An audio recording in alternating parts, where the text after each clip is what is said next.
This is Chapter 14, Section 3, The Impact of Conquest. The growing European presence in the New World transformed its land and its people forever. Violence and disease wrought devastating losses, while surviving peoples encountered new political, social, and economic organizations imposed by Europeans. The Columbian Exchange brought infectious diseases to the Americas, but also gave new crops to the Old World that altered consumption patterns in Europe and across the globe. See pages 448 through 449. Colonial Administration. Spanish conquistadors had claimed the lands they had discovered for the Spanish crown. As the wealth of the new territories became apparent, the Spanish government acted to impose its authority and remove that of the original conquerors. The House of Trade, located in Seville, controlled the flow of goods and people to and from the colonies, while the Council of the Indies guided royal policy and served as the highest court for colonial affairs. The crown divided its New World possessions into two viceroyalties, or administrative divisions: New Spain, with the capital at Mexico City, and Peru, with the capital at Lima. Two new viceroyalties added in the 18th century were New Granada and Bogota as its administrative center, and La Plata with Buenos Aires as the capital. See map 14.2. Within each territory, the viceroy, or imperial governor, exercised broad military and civil authority as the direct representative of Spain. The viceroy presided over the Audiencia, a board of 12 to 15 judges that served as his advisory council and court of appeal. At the local level, officials called corregidores held judicial and administrative powers. The Portuguese adopted similar patterns of rule, with India House in Lisbon functioning much like the Spanish House of Trade, and royal representatives overseeing its possessions in West Africa and Asia. To secure the vast expanse of Brazil, the Portuguese implemented the systems of captaincies, hereditary grants of land given to nobles and loyal officials who bore the costs of settling and administering their territories. Over time, the crown secured greater power over the captaincies, appointing royal governors to act as administrators. The captaincy of Bahia was the site of the capital, Salvador, home to the governor-general and other royal officials. Like their European neighbors, France and England initially entrusted their overseas colonies to individual explorers and monopoly trading companies. By the end of the 17th century, the French crown had successfully imposed direct rule over New France and other colonies. The king appointed military governors to rule alongside intendants. Royal officials possessed of broad administrative and financial authority within their intendancies. In the mid-1700s, reform-minded Spanish king Charles III, reigning from 1759 to 1788, adopted the intendant system for these Spanish colonies. England's colonies followed a distinctive path, drawing on English traditions of representative government. See Chapter 15. Its colonists to establish their own proud autonomous assemblies to regulate local affairs. Wealthy merchants and landowners dominated the assemblies, although even common men had more say in politics than was the case in England. Up to the mid-18th century, the crown found very little reason to dispute colonial liberties in the north, but it did acquire great control over the wealthy plantation colonies of the Caribbean and tobacco-rich Virginia. Impact of European settlement on indigenous people. Before Columbus's arrival, the Americas were inhabited by thousands of groups of indigenous peoples, each with distinct cultures and languages. Their patterns of life varied widely from hunter-gatherer tribes, organized into tribal confederations on the North American plains, to two large-scale agriculture-based empires connecting bustling cities and towns. The Mexica, Aztec Empire, centered in modern-day Mexico, and the Inca Empire and the Andean highlands. The history of human settlement in the Americas was so long and complex that many cultures had risen and fallen by the time of Columbus's voyage. These included the abandoned city of Cahokia, near modern-day St. Louis, Missouri, that at its peak in the 12th century held a population of up to 10,000 people, and the palaces and cities of ancestors of the Maya in the Yucatan Peninsula, whose regional capital of Chichen Itza thrived around the same period. Although historians continue to debate the numbers, the best estimate is that in 1492 the peoples of the Americas numbered around 50 million. Their lives were radically transformed by the arrival of Europeans. In the 16th century, perhaps 200,000 Spaniards immigrated to the New World. After assisting in the conquest of the Mexica and the Incas, these men carved out vast estates called haciendas in temperate grazing areas and imported Spanish livestock. In coastal tropical areas, the Spanish erected huge plantations to supply sugar to the European market. Around 1550, silver was discovered in present-day Bolivia and Mexico. To work the cattle ranches, sugar plantations, and silver mines, the conquistadors first turned to the indigenous peoples. The Spanish quickly established the encomienda system, in which the crown granted the conquerors the right to employ groups of Native Americans as laborers or to demand tribute from them in exchange for providing food and shelter. Theoretically, the Spanish were supposed to care for the indigenous people under their command and teach them Christianity. In actuality, the system was a brutal form of exploitation, only one level removed from slavery. The new conditions and hardships imposed by the conquest and colonization resulted in enormous native population losses. The major cause of death was disease. Having little or no resistance to diseases brought from the New World, the inhabitants of the New World fell victim to smallpox, typhus, influenza, and other illnesses. Another factor was overwork. Unaccustomed to forced labor, especially in the blistering heat of tropical cane fields or in dank and dangerous mines, native workers died in staggering numbers. Moreover, forced labor diverted local people from agricultural work, leading to malnutrition, reduced fertility rates, and starvation.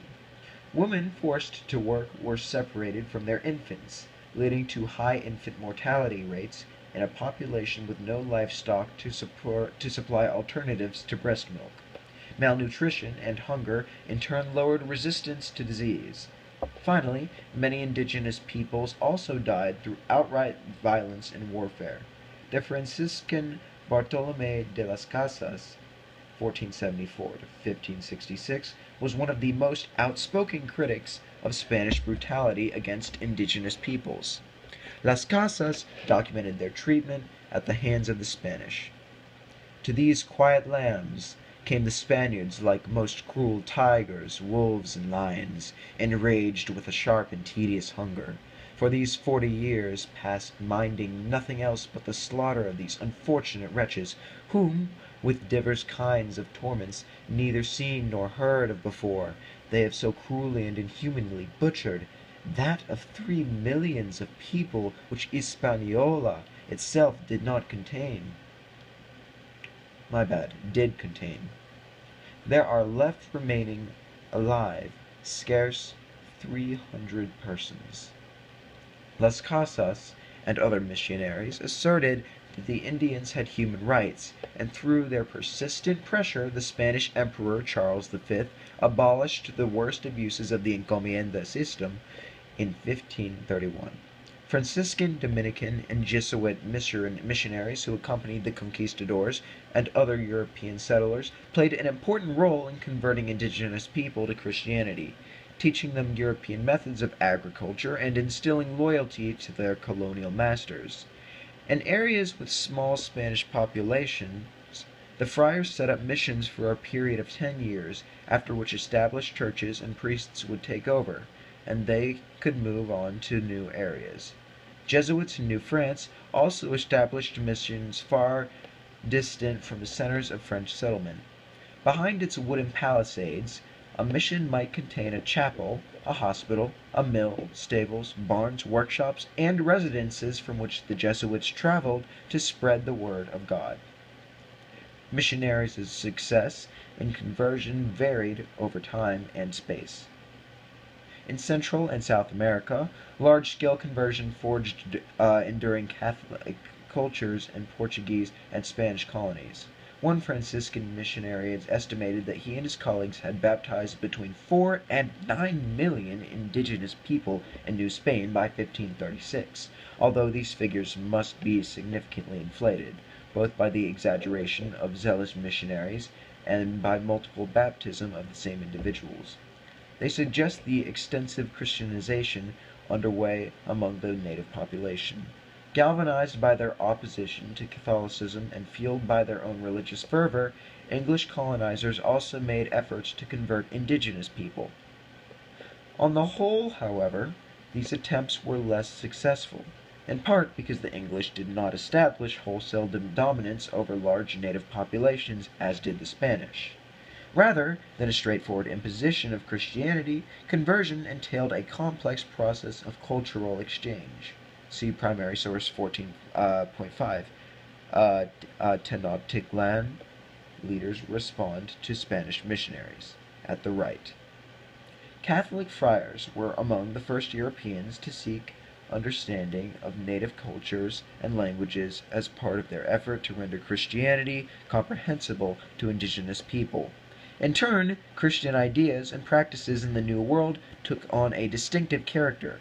For example, a 16th century apparition of the Virgin Mary in Mexico City, known as the Virgin of Guadalupe, became a central icon of Spanish-American Catholicism. The pattern of devastating disease and population loss occurred everywhere Europeans settled. The best estimate of the native population loss is a decline from roughly 50 million people in 1492 to around 9 million by 1700. It is important to note, however, that native populations and cultures did survive the conquest period, sometimes by blending with European incomers and sometimes by maintaining cultural autonomy. For colonial administrators, the main problem posed to be astronomically high death rate was the loss of subjugated labor force to work the mines and sugar plantations. As early as 1511, King Ferdinand of Spain observed that the Indians seemed to be very frail, and that one black could do the work of 4 Indians. Thus was born an absurd myth, and the new tragedy of the transatlantic slave trade would soon follow. See page 452. Now I'm going to move on here to primary source 14.5. Tenochtitlan leaders respond to Spanish missionaries. For the conquered peoples of the New World, the imposition of Christianity and repression of their pre-existing religions represented yet another form of loss. This document describes the responses of the vanquished leaders of Tenochtitlan to Franciscan missionaries seeking to convert them in 1524. The account was written down in the 1560s by or for Bernardino de Sahagún, a Franciscan missionary. Sahagún is well known for his general history of the things of New Spain, also known as the Florentine Codex, a multi-volume account of Mexican history, culture, and society he produced in collaboration with indigenous artists and informants. You have told us that we do not know the one who gives us life and being, who is Lord of the heavens and of earth. You say that those we worship are not gods. This way of speaking is entirely new to us and very scandalous.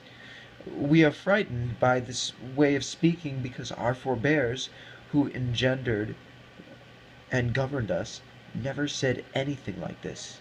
On the contrary, they left us this our custom of worshipping our gods, in which they believed and which they worshipped all the time that they lived here on earth. They taught us how to honor them, and they taught us all the ceremonies and the sacrifices that we make. They told us that through them, our gods, we live and are, and that we are beholden to them, to be theirs and to serve countless centuries before the sun began to shine and before there was daytime. They said that these gods that we worship give us everything we need for our physical existence: maize, beans, chia seeds, etc.